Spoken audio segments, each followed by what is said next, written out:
School শেষে বাসায় ফেরার পথে প্রতিবেশীর লালসার শিকার হন 7 বছরের নিষ্পাপ শিশু রামিসা। নিজ ফ্ল্যাটে ঢোকার আগেই বর্বরচিত হত্যাকাণ্ডের শিকার হন, গলা কেটে হত্যা করা হয় তাকে।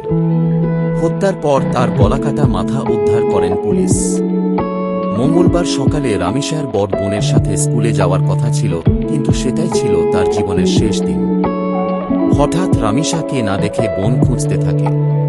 তার অপোজিটের ফ্ল্যাটে রামিসার জুতা দেখতে পায়। তখন তারা দরজা ধাক্কা দিলে কেউ ভিতর থেকে দরজা খুলেনি। পরে বিষয়টি পুলিশকে জানানো হয়। পরে পুলিশ এসে দরজা খুলে ভিতরে ঢুকে রামিসার খণ্ডিত মাথার অংশ বালতির ভিতরে পায় এবং দেহ খাটের নিচে পায়। পরে পুলিশ খোঁজাখুঁজির পর অভিযুক্ত সোহেলের স্ত্রীকে রান্নাঘরে লুকিয়ে থাকা অবস্থায় আটক করে। তবে তার আগেই পালিয়ে যায় অভিযুক্ত সোহেল। পল্লবী থানার ভারপ্রাপ্ত কর্মকর্তা জানান, ঘাতক সোহেল এবং তার স্ত্রী ফ্ল্যাটের অপোজিটে থাকার কারণে মাঝখানের জায়গা খালি থাকার জন্য ভিতরে নিয়ে গিয়ে গলা কেটে হত্যা করা হয় রামিসাকে।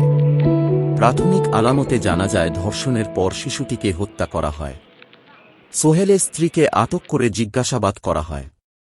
এই ঘটনায় পুরো এলাকায় আতঙ্ক বিরাজ করেছে এবং দেখা দিয়েছে শোকের ছায়া। City news, Dhaka.